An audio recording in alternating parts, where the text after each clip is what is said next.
today I'm going to talk about the paper named Auditor Mindsets and Audits of Complex Estimates. So first of all, the general problem the auditors are encountering is that auditors experience significant difficulty in auditing complex estimates. This problem resulted partly from the high level of uncertainty, and also the other origin for the problem is resulted from auditors' judgment and audit procedures. Usually, auditors over-rely on management's estimates. What they do is they rely on management's model, and they kind of take step-by-step verification of whether manager's model is biased. So this will result in an over-reliance on management's estimate, and also this will make the estimates less reliable than other items on financial statements.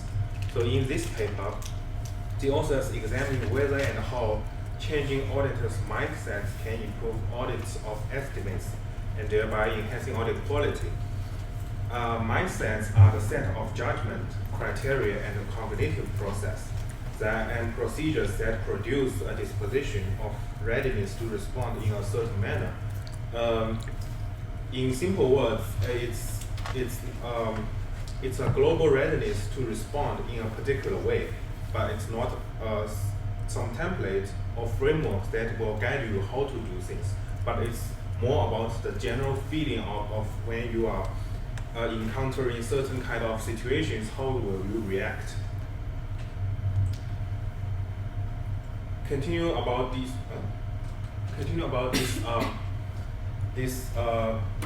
problem about auditors' difficulty in the complex estimate. Auditors' critical thinking and the consideration of broad set of evidence is limited. This is because the auditors' over-reliance on manager's model, and auditors think their tasks are a series of verification tasks. So this paper predicts that putting auditors in a deliberative mindset can improve audits of complex estimates in realistic settings. This paper conducts an experiment that they ask auditors to audit a client's step 1 analysis of goodwill impairment. The step 1 analysis of goodwill impairment is you have the company's book value of the asset, and then you have the company's evaluated fair value of the asset. Then you compare them. If the book value is higher than the fair value, then you have a goodwill impairment cost. So what the client do is they say their fair value is high enough that they don't have a goodwill impairment. Then the participants consist of 94 senior level auditors from 3 of the Big 4 firms. In this case, and the authors have contained seeded errors and inconsistencies in this case, saying that the client's evaluation of their fair value is actually not reasonable, and the expectation is that auditors in a deliberative mindset will be more critical and will discover the unreasonableness. The major finding of the paper, including assess the client's bias, including auditors in a deliberative mindset will assess the client's biased fair value less reasonable, and they are more likely to choose the next steps that reflects more urgent concern about the fair value, and also they are more likely to target the seeded issues. Additional analysis they also conduct an additional analysis to find that auditors in deliberative mindsets are not less trusting of management in general, and they are not actually doing more work, but it's the way that improve their critical thinking that increase their audit quality. And they also find that the previous 2 points, the auditors are not working working harder than other auditors not in the deliberative mindset, and they evaluate evidence about properties of aggressive discount rate more critically.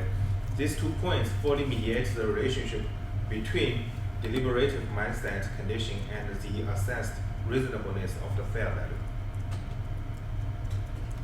So, as we mentioned in the introduction, the improved critical thinking is key to higher audit quality, and the mindset is a set of judgmental criteria and cognitive processes and procedures that produces a disposition of readiness to respond in a certain manner. They are not specific rules to follow for certain tasks, and also once the mindset is activated, it will persist for some time and influence unrelated tasks without the decision maker's conscious awareness.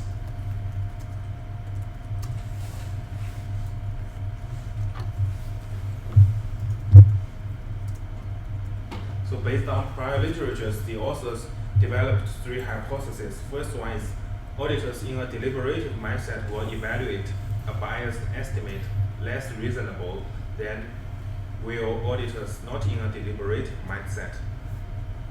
Second one, hypothesis 2 is auditors in a deliberative mindset will be more likely to take immediate action on a biased estimate than will auditors not in a deliberative mindset.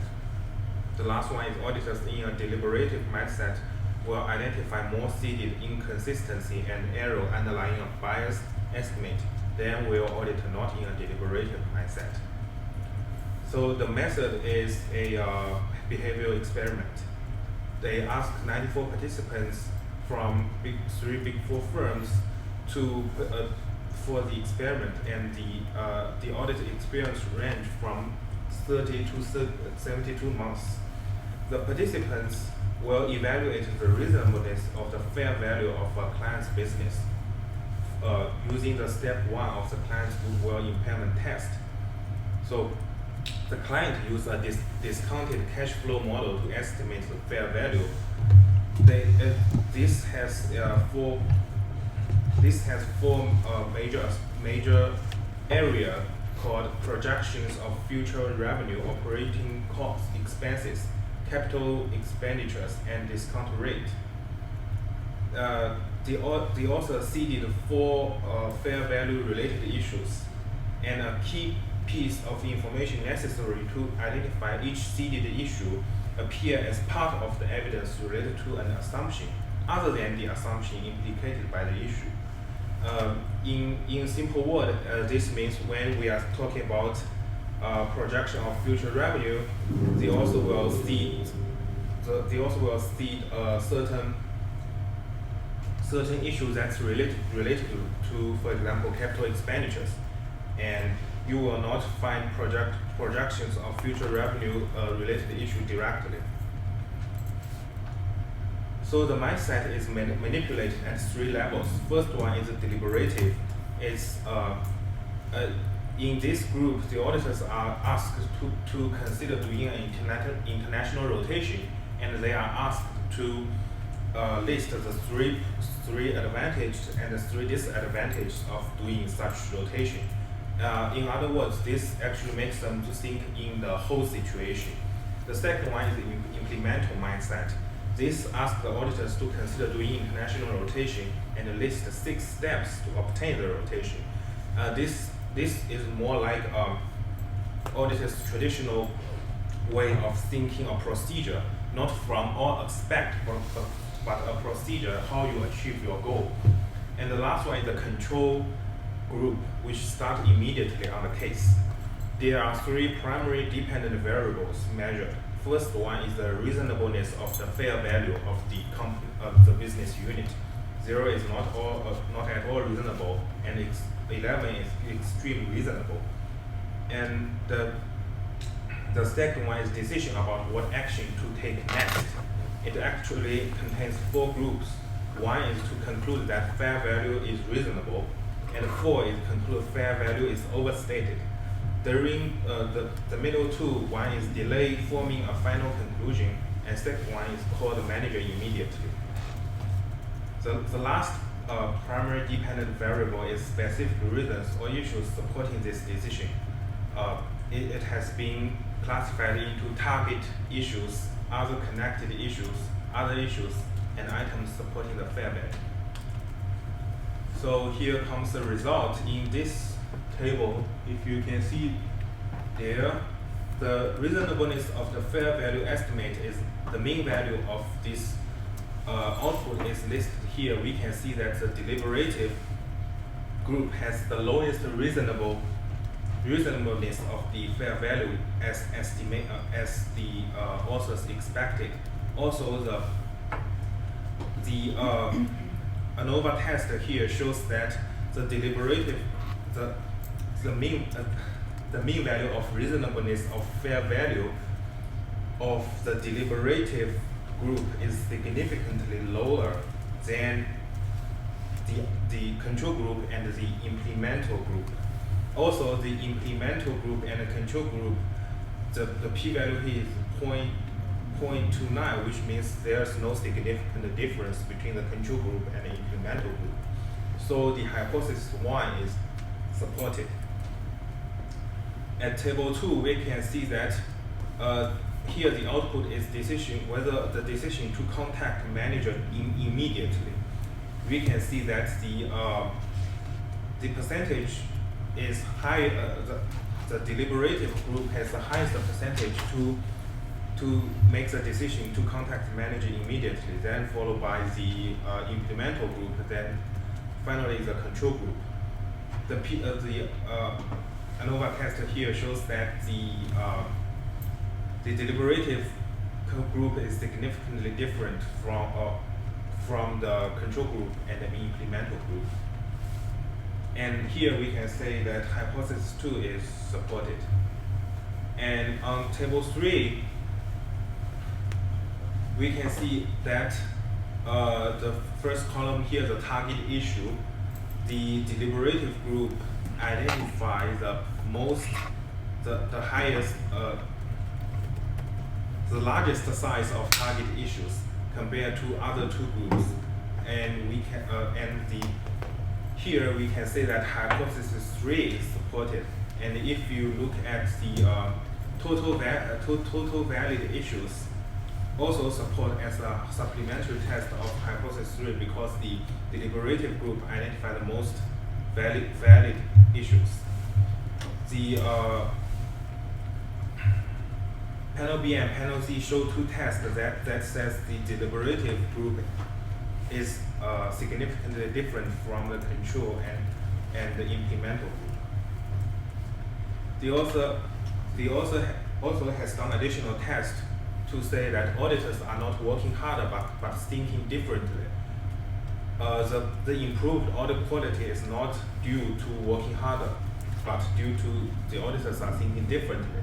They ask the auditors to raise the effort they are using on this task for the three different groups, and all the auditors rate the effort level is not significantly different from each other.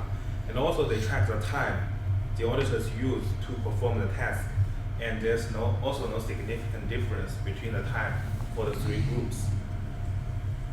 Then the author says there's a possibility that the improved performance auditor is because after doing the deliberative mindset, the auditors are more conservative. So they did an additional test to say that auditors, to prove that this better performance is caused by critical thinking rather than more conservative. Here, if you remember, we have the task setting up as the four important inputs in the model are projection of future revenue, operating expense, capital expenditure, and discount rate. Actually, they did not put any CDD issue in the operating expenses. And then the result shows that the auditors actually are not in the three groups are not rating the expenditure differently. So that's saying that they are not more conservative than the deliberative mindset group is not more conservative than the two other groups. Finally, they find a mediator relationship between the identification of target issues and assessed appropriateness of discount rate. These two things fully mediate between deliberative mindset and assess the reasonableness of fair value.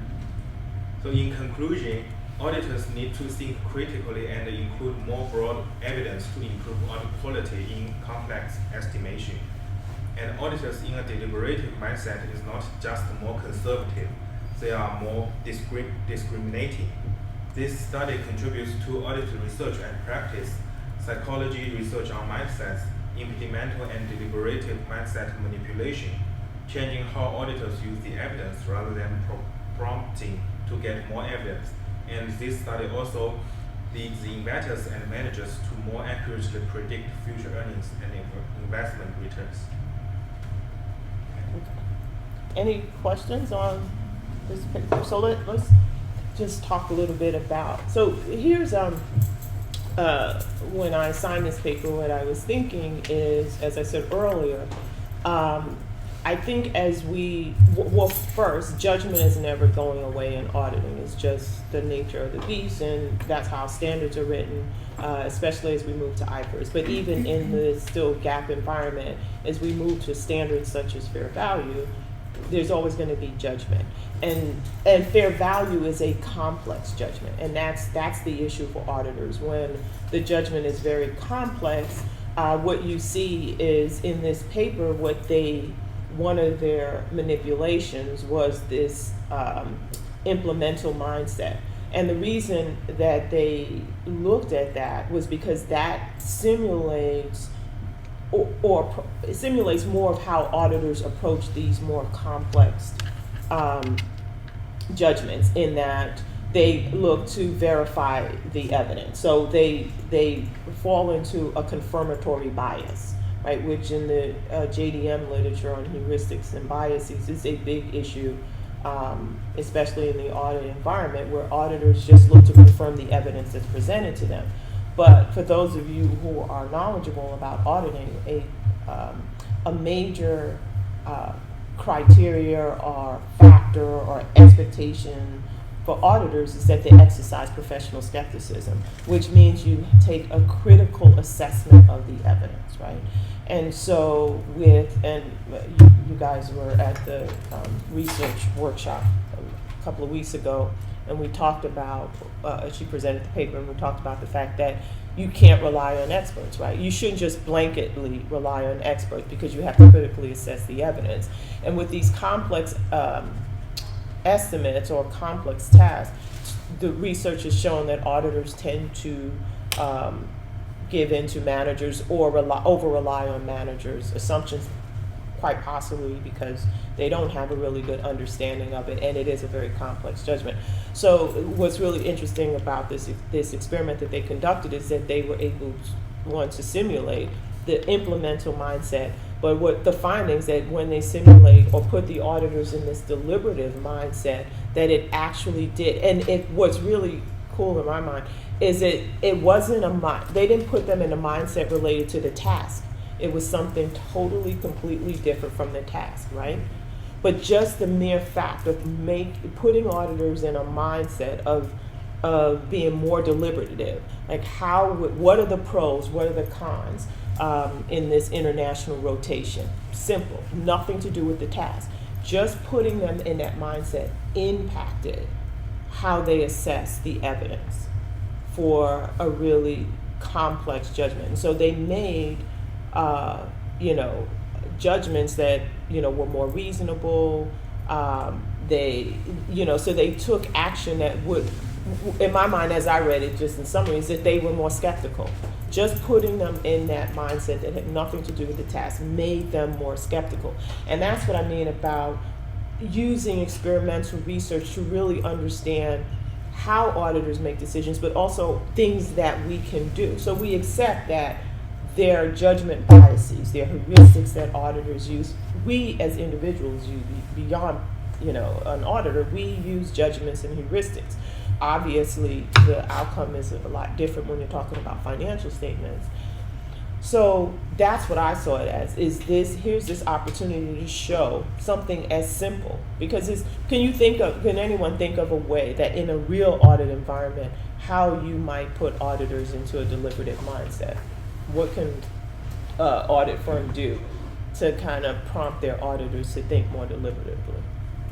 Well, I was just thinking that this would be a good thing to do when, like, at least like the Big Four, when you do the national trainings. From what I remember, I was only there till senior, but most of the trainings, it was more task-based. How do you do these types of audit procedures at whatever level? But maybe if they did more situations where you have to see something going wrong, or Right. like trying, like situations where maybe there is an instance of fraud, and so that you're more aware of seeing it or how to interpret it, or maybe Right. not even fraud, but just situations where there's an error that you have to address versus always confirming and just going through the paperwork. Because I think that's a lot of audits, like the teams that you're on, it's always a clean opinion, and you're just looking to get the job done, and you Right, really don't and want there to are reasons for that, Yeah. right? Time pressures and stuff. But that's right, is that the firm training. So firms can maybe adapt their training. So if you think about it, one of the standards that was issued on fraud, since you mentioned fraud, SAS 99.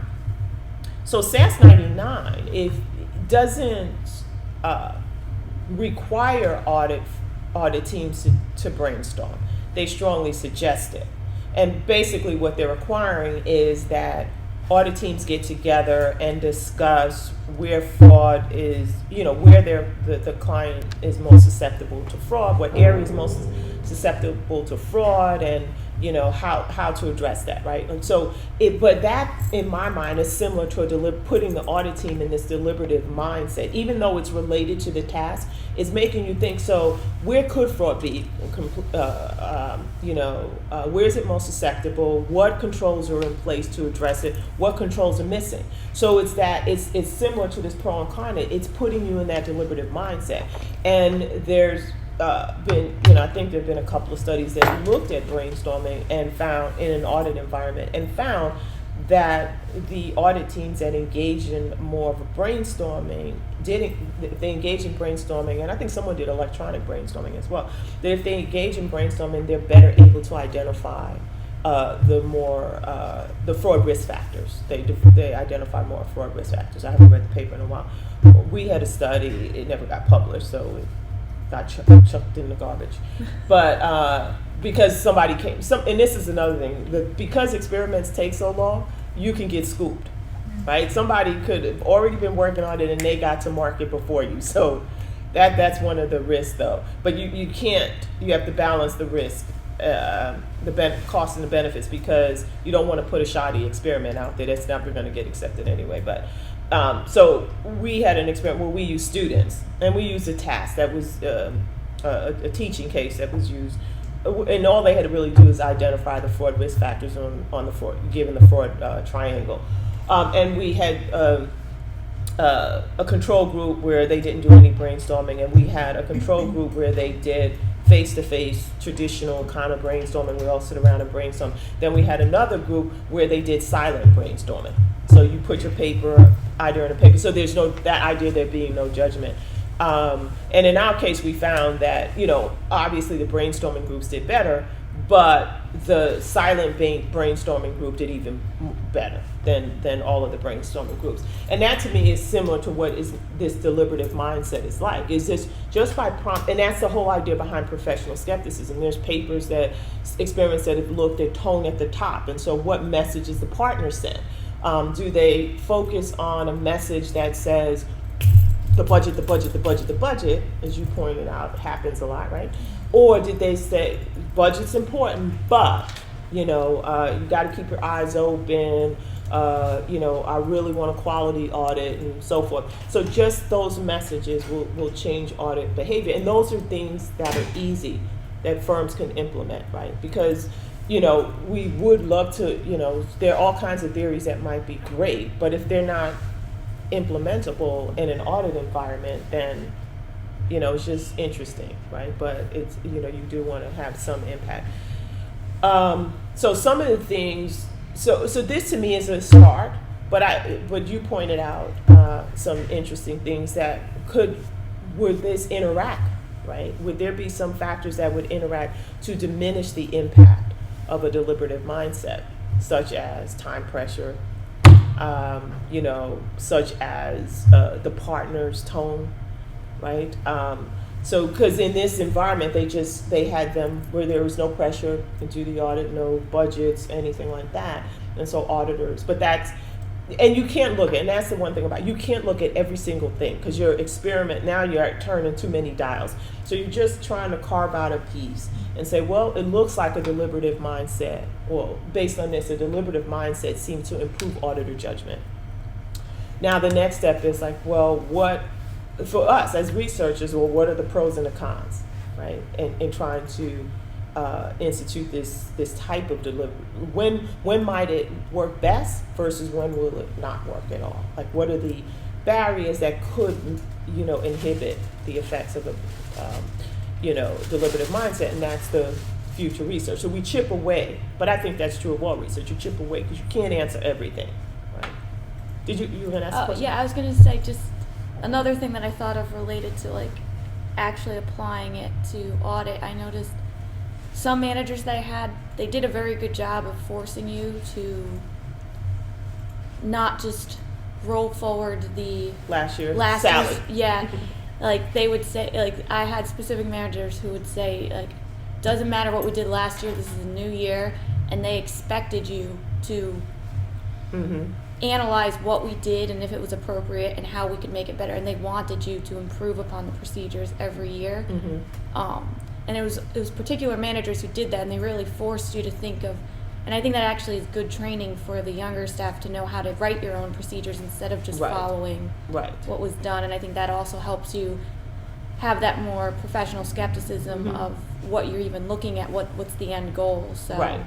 And and those are all, to me, those are good questions, right? Because there's so many dynamics. Because a lot, as I said before, most of behavioral research and auditing draws on psych literature, and the psych literature, most times they're using students, right? Because for one thing, you get, and the questions and the tasks are simpler, right? But there's so many dynamics in auditing, in the audit environment that,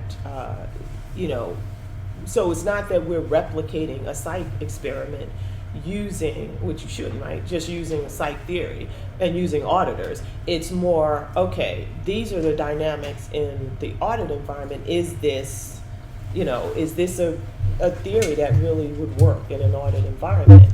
And so of course we're going to look to the psych theory, but it's not a matter of just trying to, I think the audit context is way more complicated and complicated than, students looking at grades or something like that, right?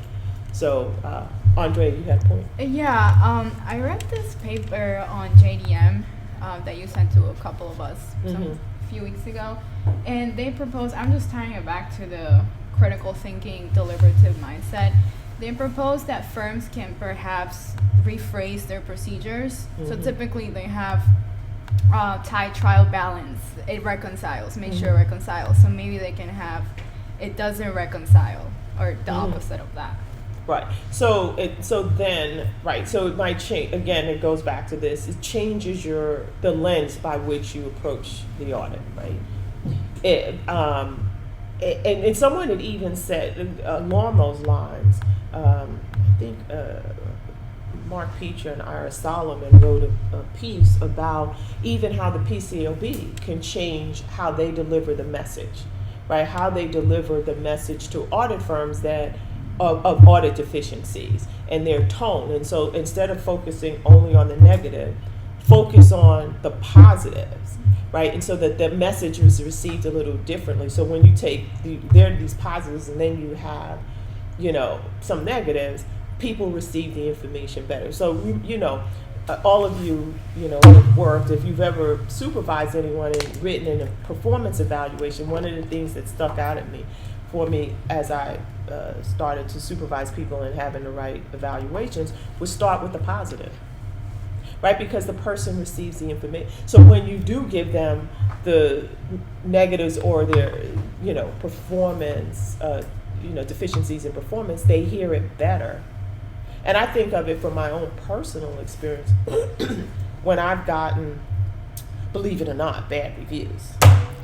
When I've gotten a bad review, they started with the, because I've never gotten a perfect review, but it, when the manager started with the negatives, I immediately okay, wait a minute, are you serious? Right? Like, I didn't hear anything.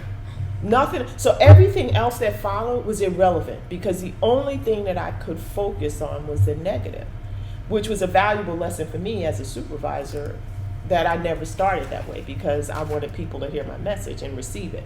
And so, and that's kind of similar to, I think, what that article might, that paper might be getting at, Andrea, is let's deliver the same message, but think of a different way to deliver that message.